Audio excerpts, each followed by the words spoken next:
Apareció en el cielo una gran señal, una mujer vestida de sol, con la luna debajo de sus pies, y sobre su cabeza una corona de 12 estrellas, y estando encinta, clamaba con dolores de parto, en la angustia del alumbramiento.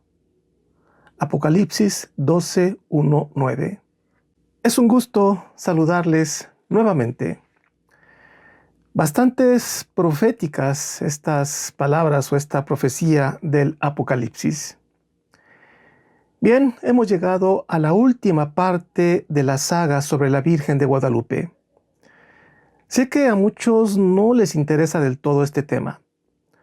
Quizá, no sé si sea porque piensan que está fuera del libro azul. Pero no es así. Tiene mucho que ver con la propuesta de este libro. Si el libro azul es verdadero, entonces creo que deberemos analizar todos los fenómenos de la vida a partir de estos principios, lo que nos plantea el libro Durantia. La realización de este material sobre la Virgen de Guadalupe, créanme que lleva mucho tiempo. He invertido muchísimo tiempo, he revisado muchos textos, conferencias, pláticas, libros, etcétera. Lleva mucho tiempo y como ustedes saben, yo no me dedico a esto, yo tengo un empleo y entonces no puedo dedicarle tanto tiempo. Por eso a veces me tardo tanto en tener los videos, no los tengo como a mí me gustaría tenerlos. Pero para mí es muy satisfactorio hacerlo, ya que existe un grupo de seguidores afines a estos temas, me refiero a ustedes.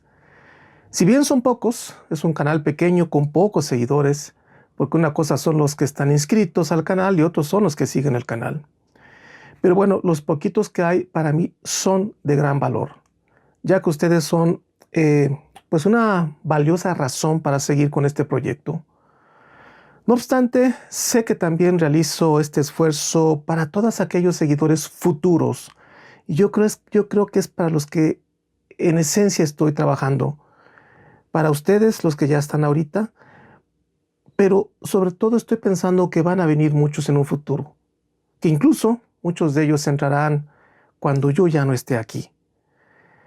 Confío en que poco a poco se irán incorporando muchas personas y espero que este canal en algún momento en el tiempo tenga la repercusión que considero se requiere actualmente por las condiciones que estamos viviendo en el mundo. Bien, mucha gente está, creo que, buscando una nueva forma de mirar el mundo y considero que pedagogía cósmica puede ser una opción. El tiempo lo dirá. La Virgen de Guadalupe. Si usted entra por primera vez, pues valdría la pena ver las entregas anteriores. Aunque no están seriadas, sí existe un cierto orden para tener una mayor claridad. Esta saga consta de 4 partes. Aunque esta última, la cuarta, por su extensión, la he dividido en 2 partes. Esta es la primera parte de la cuarta entrega, cuarta y última entrega. Y la segunda parte ya está disponible. La segunda parte de esta cuarta parte. Ya está disponible. Al final de este video aparecerá la miniatura para la segunda parte. En los anteriores videos expuse de manera muy rápida algunos antecedentes, además de algunas cuestiones materiales de la tilma de Juan Diego. En esta última parte trataré de exponer el posible significado cultural, genético y espiritual de la aparición de la Virgen de Guadalupe. Y al ser espiritual también, por supuesto, me refiero a la cuestión religiosa. En este video tocaré algunos aspectos muy sensibles, sobre todo si usted es mexicano. Por eso le pido quitarse las vestiduras del nacionalismo y el fanatismo. Yo también soy mexicano de nacimiento, pero me identifico con la ciudadanía cósmica. Es por eso que, sin importar su nacionalidad, cualquiera de ustedes es mi hermano. Bien, las apariciones marianas se han dado en varias partes del mundo, pero en particular habría que preguntarnos ¿Por qué ocurrió esta aparición que quizá es una de las más importantes en el mundo? Ha habido muchas importantes, pero esta, por la repercusión, fue yo creo que debido al impacto que dejó en los habitantes. Por eso considero que es muy importante esta aparición mariana. No solamente en México, sino en Latinoamérica. Sin duda, este evento cambió el rumbo de varias naciones. De ahí su importancia. Si el fenómeno de estas apariciones es verdadero, entonces cada aparición tiene un objetivo. No tienen que ser iguales. Cada una tiene un objetivo, dando, por supuesto, por sentado de que son verdaderas. Si usted analiza, verá que son mensajes y contextos diferentes. Ahora plantearé tan solo una hipótesis más de tantas existentes. Repito, es una hipótesis más de tantas que hay. Yo sostengo que, de ser verdad, la aparición de la Virgen, entonces no fue casual y tuvo un objetivo cultural y genético, racial y en especial religioso. En mi opinión, era extremadamente urgente esta aparición por los eventos que se estaban dando en América, en particular, por supuesto, en México. De ninguna manera propongo que esta versión es la verdadera. Simplemente es una posibilidad. Solo es una hipótesis. Por lo tanto, para entender el verdadero significado genético racial, deberemos saber cómo es que funciona el mundo desde tiempos muy remotos y cuáles son los objetivos espirituales en nuestro planeta Tierra. Para tal efecto, apelaré a los postulados del Libro Azul y otras fuentes iniciáticas no menos importantes, además de algunas fuentes históricas.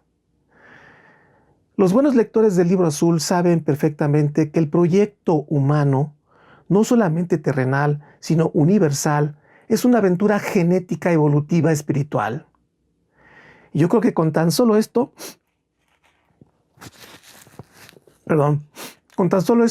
ya estoy marcando el camino.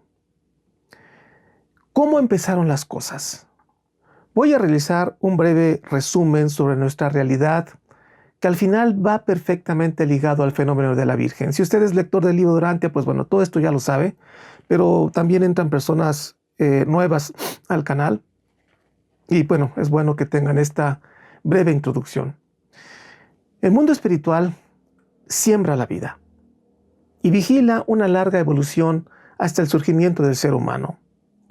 Luego, con la oportuna intervención de los seres superiores, se mejora la estirpe humana de origen animal a través de un elevamiento racial producto del linaje cósmico.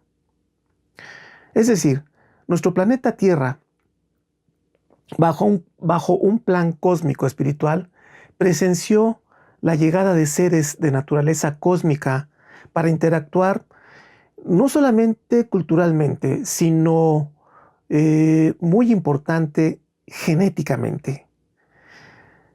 La primera ayuda recibida fue la llegada de 100 seres del espacio, hace alrededor de unos 500,000 años, de donde surgiría la cultura nodita. De esta, por cierto, se desprenden las historias de los Anunnakis, si lo ha escuchado. De hecho, es uno de los videos que tengo pendientes, realizar quiénes eran los Anunnakis a la luz del libro Durantia. También se desprenden las narraciones de las tablillas sumerias, que seguramente ya también las leyó, o las conoce al menos. Bueno, y luego, hace más de 30,000 años, nuestro planeta recibió a dos magníficos seres cósmicos, conocidos como Adán y Eva, que no eran otra cosa que científicos estelares, cuya misión esencial fue la de mejorar, a través de mezcla racial, la genética de las tribus existentes. El plan divino era que los noditas, descendientes de aquellos 100 seres que llegaron del espacio, deberían mezclarse con la primera generación de los hijos de Adán y Eva. O sea, los hijos de Adán y Eva, la primera generación. conocidos como los adanitas o la raza violeta. Debido a la rebelión de Lucifer, hace unos 200.000 años, y luego a la posterior falta de Adán y Eva, hace más de 30.000 años, provocaron que todo el proyecto se viniera abajo, lo cual derivó en un oscurantismo genético que habría de repercutir hasta nuestros tiempos y aún más allá, quizás cientos o miles de años hacia el futuro. El libro azul nos deja muy claro que estas primeras etapas de la existencia humana tienen el objetivo de homogenizar las razas nativas con el poder del linaje cósmico, ya que esta base genética será donde se cimentará una futura sociedad mundial plena de amor y justicia. Sin esa base racial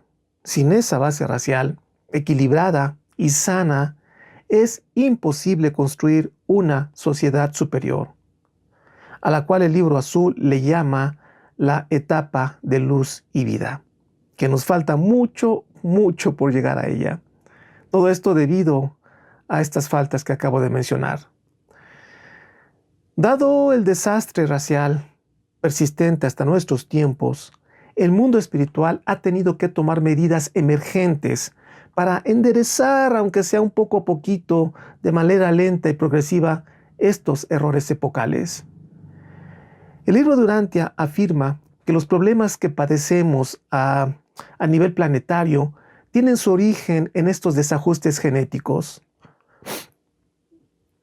Cosas como la miseria, las guerras, la hambruna, las enfermedades, recuerde esta pandemia que tuvimos, las diferencias sociales creo que son muy marcadas, la esclavitud, los sacrificios o asesinatos humanos y en general la corrupción y miseria humana se deben a que nuestro planeta quedó en una cuarentena cósmica.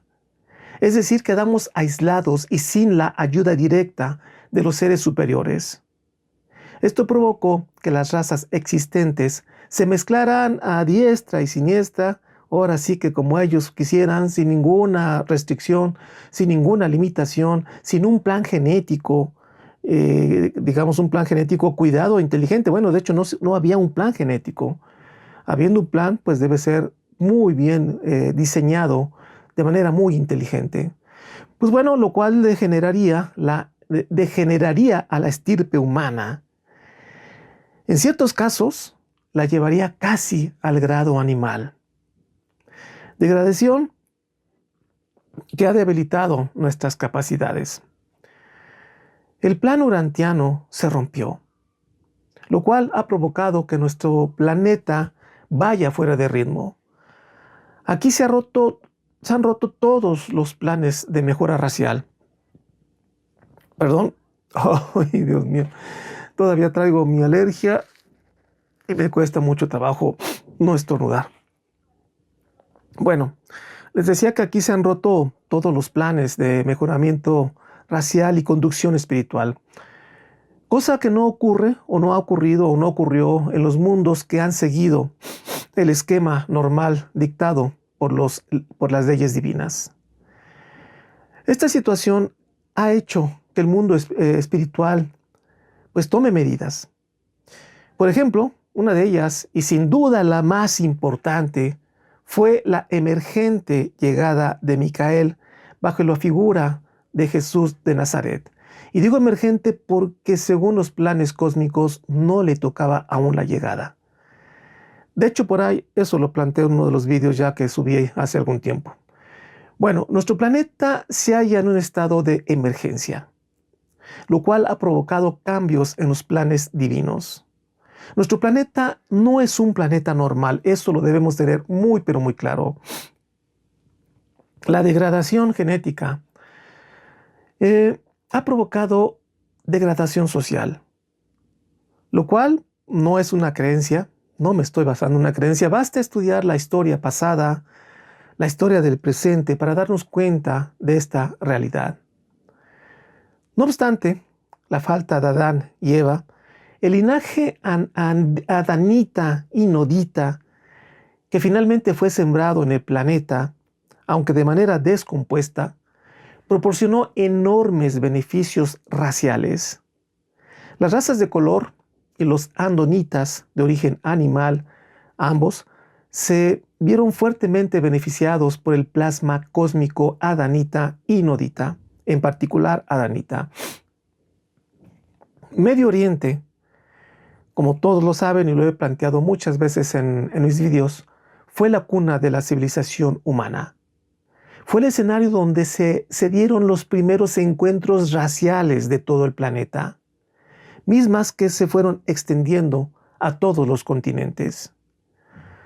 Antes de la llegada de Adán y Eva y de su impulso racial, las razas de color y los andonitas lucharon entre sí por miles y miles de años. Cada una, de acuerdo a sus capacidades, fueron ocupando territorios. Por decirlo en términos muy generales, la raza azul quedaría en el territorio europeo. Estoy hablando de manera general.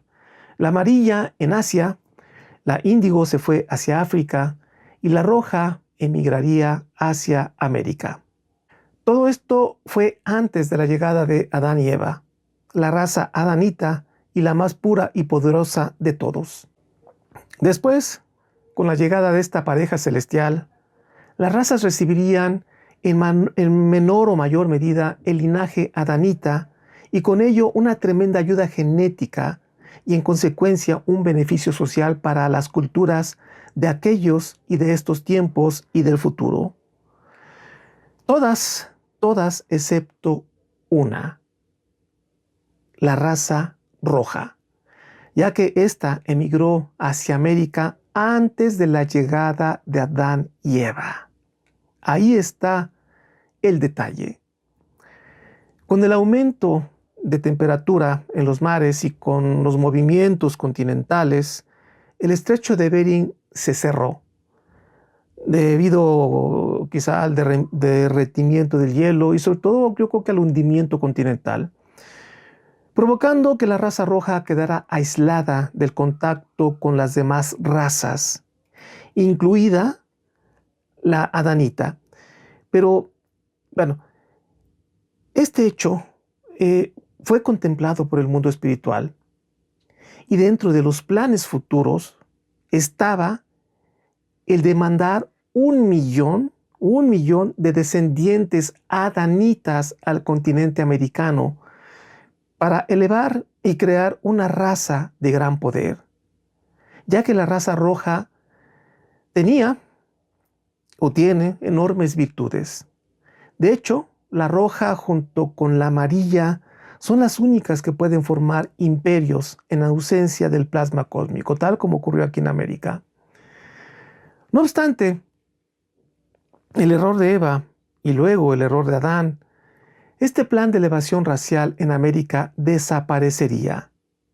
El continente americano habría de esperar a que, por una evolución natural de las culturas europeas o asiáticas, llegaran los primeros colonizadores con el plasma adanita. Si bien esto ocurriría muchos miles de años después de lo programado, y con un plasma adanita fuertemente degradado, su llegada elevaría biológica, cultural y religiosamente al continente americano. Bien, pero soltemos esta parte de la historia y vamos a retroceder con la varita mágica unos 85,000 años. Dada la intensa lucha entre la raza amarilla y roja, peleaban constantemente y pelearon por miles de años. La raza amarilla era bastante bélica, bastante poderosa. La raza roja era muy bélica, muy poderosa. Y la raza amarilla fueron buenos aprendices, aprendieron a pelear, aprendieron mucho de la raza roja. Bueno, total que esa lucha de milenios se desarrolló en la zona asiática. Esta última, me refiero a la raza roja, como ya lo mencioné, presionada por la raza amarilla, cruzaría hacia América junto con pequeños grupos de raza amarilla y azul, pero predominantemente era roja. Esto significa que la predominante raza roja comenzaría a formar diferentes culturas a lo largo de América, de norte a sur.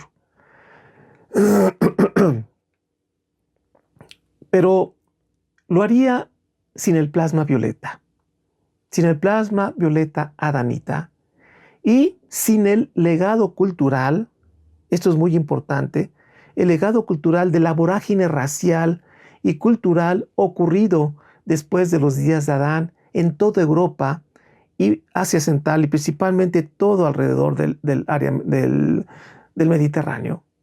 Ahí se dio la cultura, ahí hubo mucho entrecruce de razas, de naciones, de culturas, por eso es que esa zona se desarrolló muy rápido. Y América quedó aislada de ese conocimiento y de esa sabiduría que se pudo entrecruzar en el Mediterráneo. Entonces la raza roja comenzó su estadía en América con el legado lejano de las enseñanzas de Dalmatia, el hogar de estos 100 seres bajados de las estrellas que les mencioné al principio, enseñanzas que pronto se degradaron, quedando prácticamente a solas bajo el cobijo de su plasma rojo, si bien era fuerte, pues nada comparado con la descendencia adanita. La raza roja en América pronto padecería una degradación cultural, intelectual y espiritual. De hecho, estas tribus rojas peleaban, como ya lo mencioné, y cuando no tenían con quién pelear, pues peleaban entre ellos mismos, ¿no? Sobre todo cuando todavía no cruzaban por el estrecho de Bering. Pues bueno, peleaban mucho constantemente hasta llegar casi al punto de la autoextinción. Onamonalonton, a ver si lo dije bien, Onamonalonton, aquí lo escribo, fue uno de los grandes líderes del hombre rojo que le salvó de tal extinción. Este gran líder de la raza roja promovió el monoteísmo. No obstante, fue temporal, ya que el hombre rojo siguió con su tendencia bélica. Un pequeño grupo de la raza roja, junto con otros pequeños grupos de azules, amarillos y anaranjados, pues se desplazaron del norte de América más hacia abajo, hacia el sur, para colocar los cimientos de las culturas prehispánicas en México. Y no nada más en México, también en Centroamérica y algunos países de Sudamérica. ¿Cómo qué culturas? Bueno, pues los olmecas, que es una de las más antiguas, los aztecas, los mayas, los incas, una gran cultura, entre muchos otros. Otros grupos aislados, aislados y religiosamente confundidos, finalmente construyeron sus imperios, con maravillosos logros, por supuesto que tenían maravillosos logros, pero también con tremendas deficiencias. Bien, pues usted dirá, ¿por qué tanto rodeo para hablar de una simple y supuesta aparición de la Virgen de Guadalupe? Pues justamente por eso, el rodeo es porque no es una simple aparición. Si fuera algo simple, lo hubiera dicho en 5 minutos y se acabó. Pero he hecho toda esta introducción porque ahí está la base de por qué no es una simple aparición. Para darle su debida dimensión debemos entender cómo estaba el contexto mundial. Claro, repito, a la luz del Libro Azul y de otras fuentes. Bien, perdón. Bien, pero ahora vayamos alrededor de los años 30. Alrededor de los años 30 después de Cristo, época en que el cristianismo como religión estaba naciendo.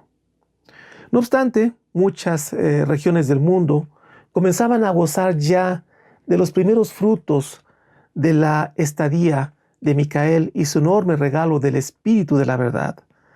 Bendiciones a las que el hombre rojo prácticamente no tenía acceso. Ese es el punto, yo creo que importante. El hombre rojo quedó aislado del mundo, en todos los sentidos. Pero bueno, no exactamente aislado. Aquí es donde entra otro detalle muy importante. Todo parece indicar que sí hubo un contacto con seres inteligentes no materiales. no materiales, pero malignos. Malignos. Lo cual canalizó esa energía guerrera, esa potencia que tenía la raza roja hacia aspectos diabólicos. Esa parte es muy desconocida y es de la que ahora les voy a hablar, también de manera breve porque es una historia muy larga y se extendería mucho el video. Debemos tener claro que además de la lucha cultural, militar y racial en el mundo, se llevaban a cabo otras luchas no materiales. Recuerde la triada. Existen tres realidades que ustedes ya conocen: la material, la intermedia y la espiritual. La rebelión de Lucifer en el universo hace unos 200,000 años provocó que muchas fuerzas no materiales se aliaran a su manifiesto. Si usted ha leído esa parte del libro Durantia, pues bueno, ya sabe cómo se llevó a cabo esta rebelión y quiénes se aliaron a ellos. Pero bueno, yo también estoy apelando a otras fuentes, no solamente al libro Durantia. Hay unas fuentes muy importantes. Finalmente, sabemos que esta lucha se estabilizó con el triunfo de las huestes espirituales, comandadas por Gabriel y, por supuesto, por la encarnación de Micael en la tierra, Jesús de Nazaret. No obstante, no debemos olvidar que el tiempo como tal no existe en los mundos superiores. Esto significa que la total disolución de esta rebelión tardará para nosotros muchos cientos de miles de años, por lo cual los efectos y la existencia de ciertos seres aliados a esta revuelta aún deambulan por nuestro planeta. Debemos tener claro y tener en cuenta que en esta rebelión participaron seres de gran altura espiritual, seres muy superiores a la naturaleza humana. El hecho de que se hayan aliado a Lucifer no quiere decir que son seres inferiores. Eran seres de una gran capacidad, muchísimo mejores que nosotros, una capacidad moral y ética muy superior a la nuestra. El propio Caligastia, que era el príncipe bajado de las estrellas para gobernar la tierra, siguió actuando en su reino terrenal, al igual que muchos seres intermedios descarriados, como Belcebú, que era el jefe de los seres intermedios. Seguramente han escuchado ustedes a Belcebú. El mismo brazo derecho de Lucifer, que era Satanás, pues anduvo suelto por nuestro planeta. Incluso visitó a Caligastia aquí en la Tierra en el siglo XX. En el siglo XX. A finales de los años 20 después de Cristo, de los años 20, evidentemente la lucha rebelde seguía relativamente viva. Eran los últimos días de Jesús aquí en la tierra. Momentos complejos, por supuesto, por su aprehensión y muerte en la cruz. Las culturas europeas y asiáticas se hallaban en cierto sentido fortalecidas por la herencia cósmica de los adanitas y noditas. Digamos que tuvieron armas internas que les protegían de las fuerzas oscuras no materiales. Pero esta protección no existía entre las tribus rojas, por lo que estas energías tenían su oportunidad entre las culturas amerindias.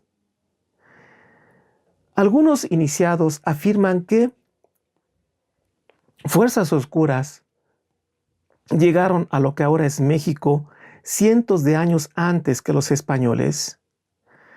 Existe toda una historia sobre el por qué llegaron estas entidades oscuras a México, pero no es el punto precisarlas. Me desviaría mucho y no sería correcto. Y aparte hay muchas cosas que no están claras, incluso no casan con el libro Durantia.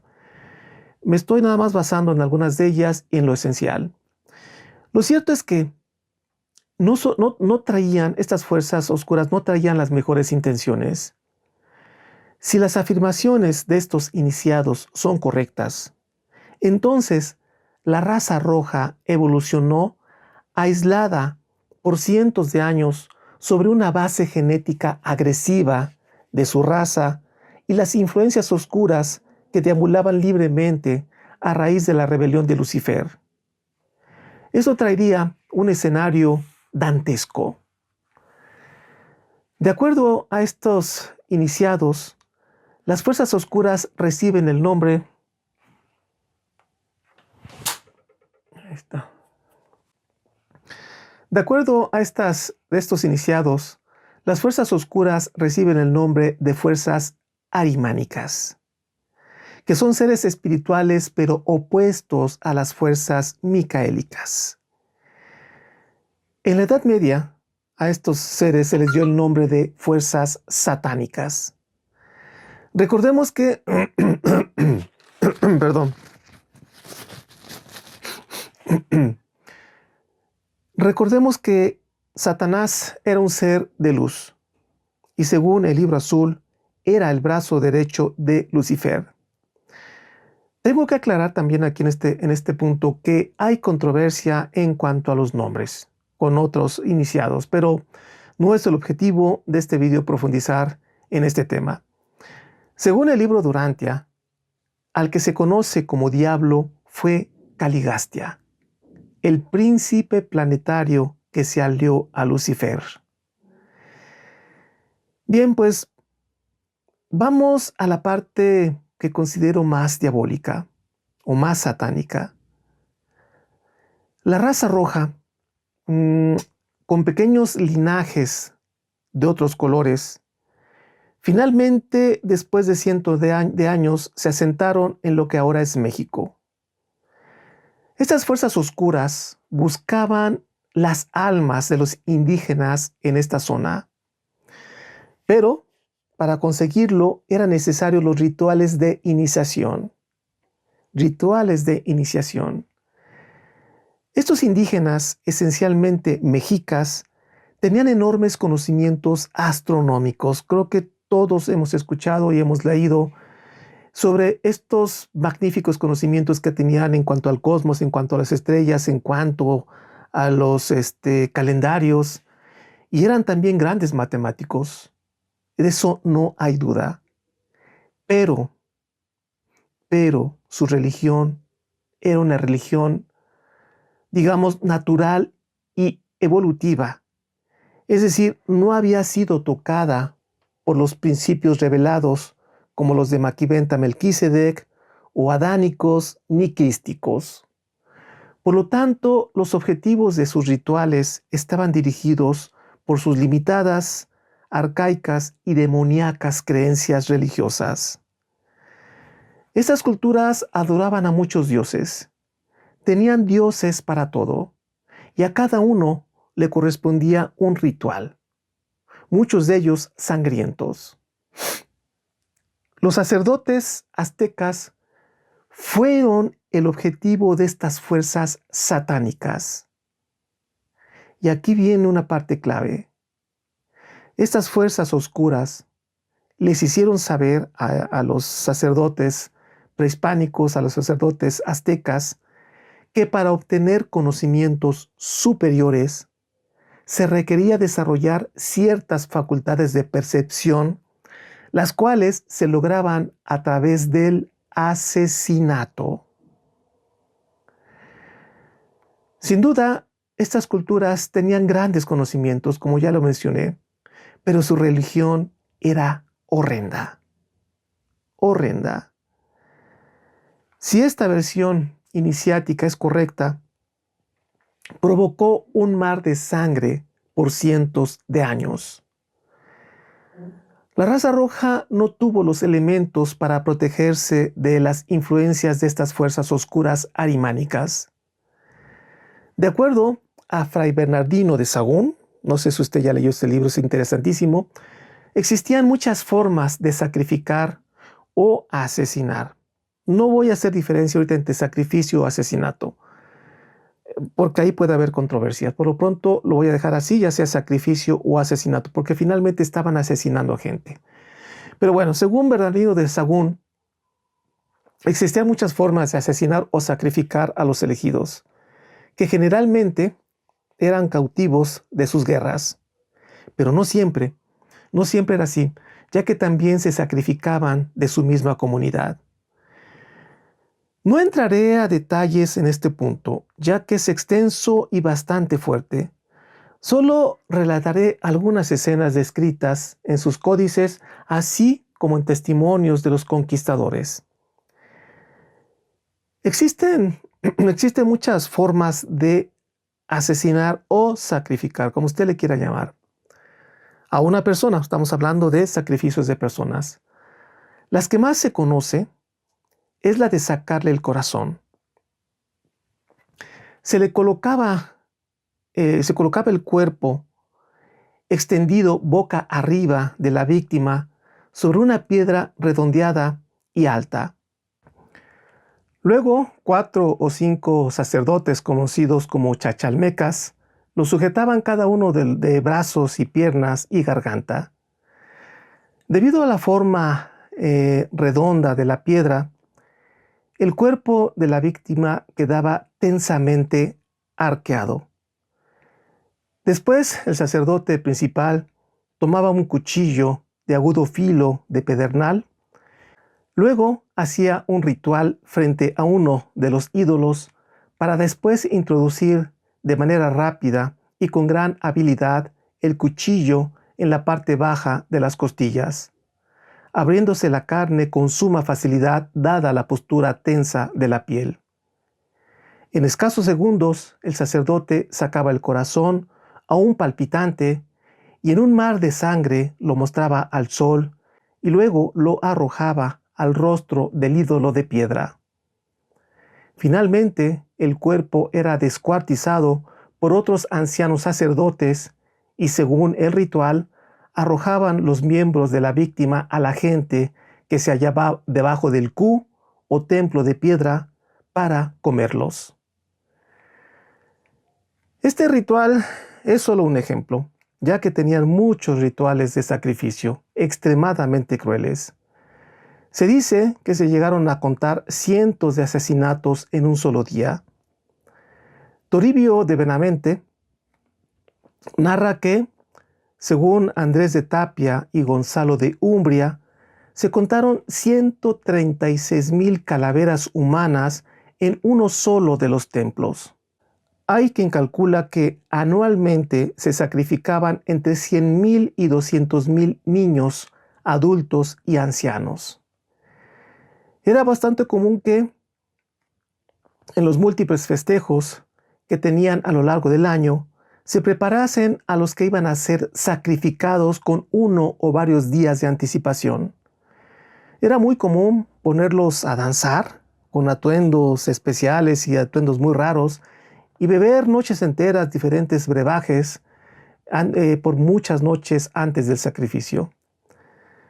El sacrificio no solo consistía en sacar el corazón. Había sacrificios donde, por ejemplo, se quemaban vivos a las víctimas, o también eran ahogados en los cenotes o en lagos, o niños encerrados en cuevas hasta que murieran.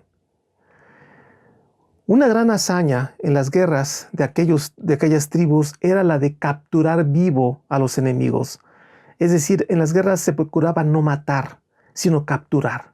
Es decir, no se mataba, sino se cosechaba, ya que así podían sacrificar al capturado con motivos religiosos. Muchas veces los tenían por meses encerrados para engordarlos y después comerlos. En su libro, Toribio de Benavente, que era apodado como Motolinia o Motolinía, nos narra muchos de estos atroces sacrificios que él personalmente presenció.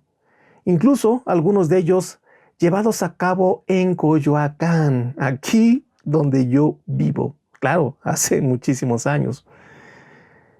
Bueno, ahora les comparto uno de ellos, una de estas narraciones.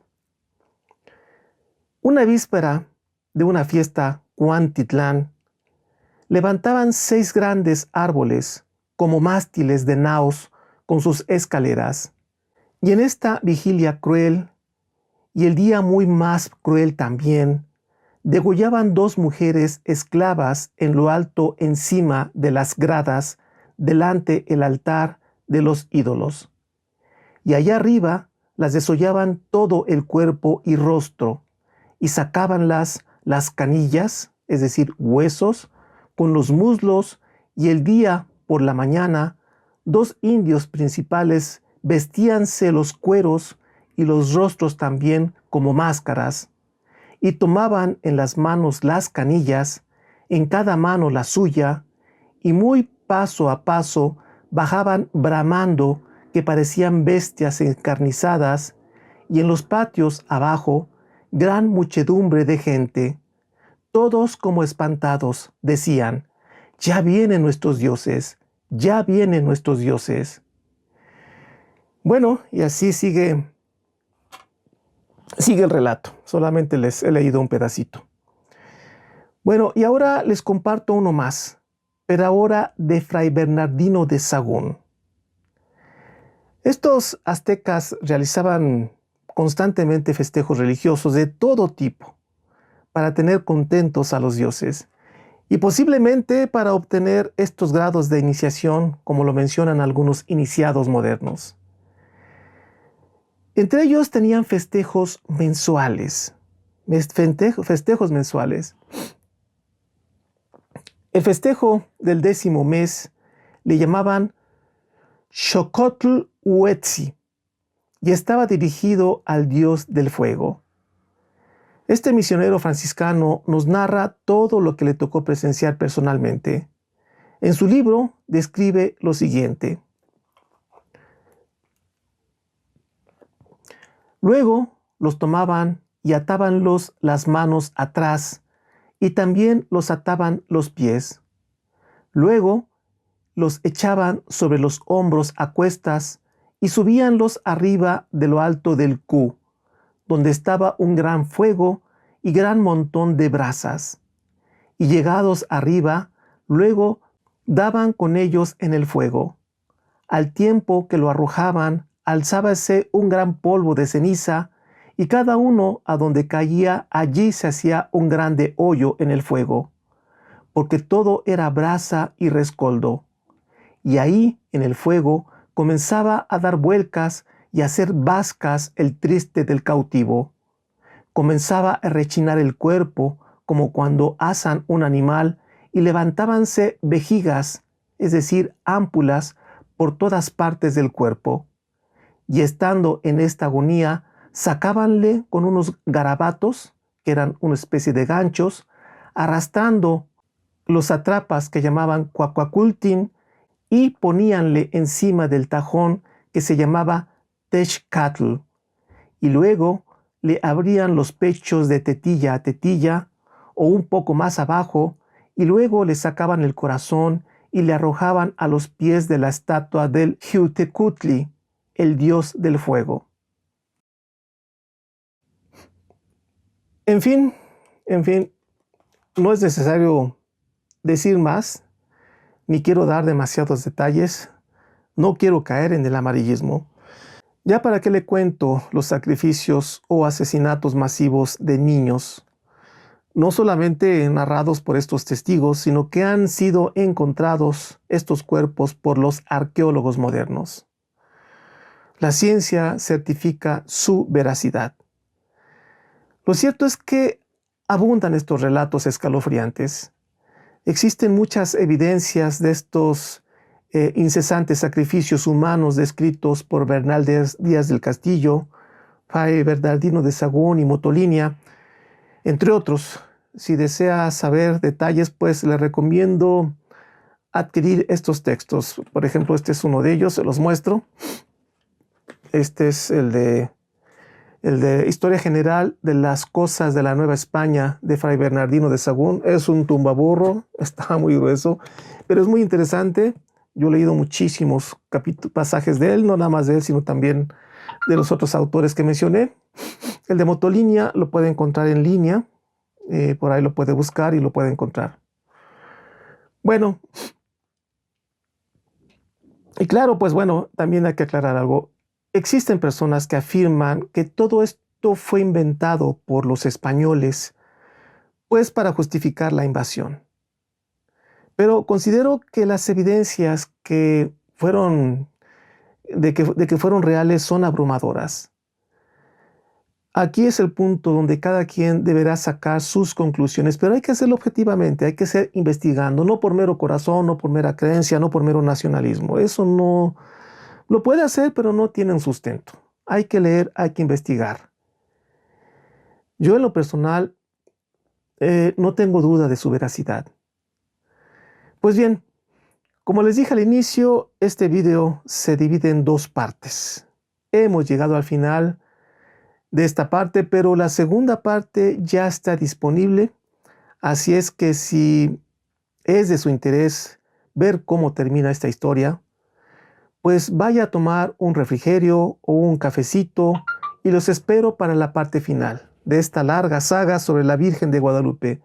Le aseguro que le esperan cosas de gran sorpresa, cosas donde voy a cerrar todo esto, voy a concluir, voy a darle forma porque esa forma es posible gracias a todo lo que he narrado ahorita y por supuesto también en los videos anteriores.